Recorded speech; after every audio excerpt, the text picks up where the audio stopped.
নমস্কাৰ বন্ধু বান্ধৱীসকল, RJ Mix Assam চেনেলটোলৈ আপোনালোকক স্বাগতম জনাইছোঁ। মই ফুৰিবলৈ আহিছিলোঁ ধলাই বিলৰ ফালে।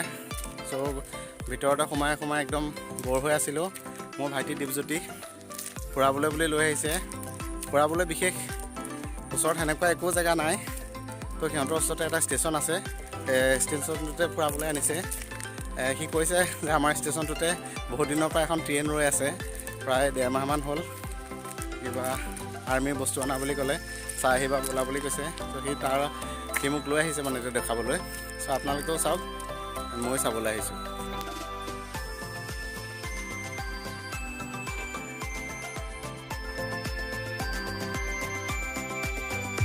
পৰদা বুলি লাহে লাহে উঠি আছোঁ।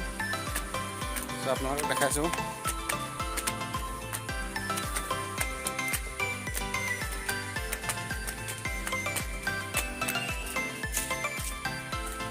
কিবা কবি?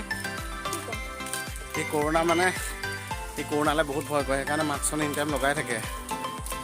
সেইকাৰণে ইয়াৰ অৱস্থা চাওক কেনেকৈ হৈছে, পূৰা পানী জমা হৈ আছে। বান্দৰৰ নিচিনা ধৰি যাবলগীয়া হৈছে। আপোনালোকে দেখা পাইছে এইখনে আৰ্মি ট্ৰেইনখন যিখন কৈ দিয়া আছে ইয়াত, সেইখন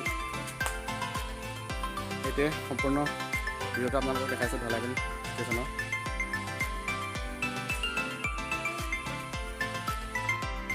যদি এনেকুৱা এটা চাকৰি কৰিলোঁ হয়, পিছফালৰ পৰা খালি সেউজীয়া ফ্লেগডাল হিলাই থাকিব লাগে, বিন্দাছ চাকৰিডাল কৰিলোঁ হয়, বিন্দাছ ইয়াত দৰমহা ল'লোঁ হয়, সেউজীয়া ফ্লেগ হিলাই গৈ থাকিলোঁ হয়। কিন্তু কপাল বেয়া।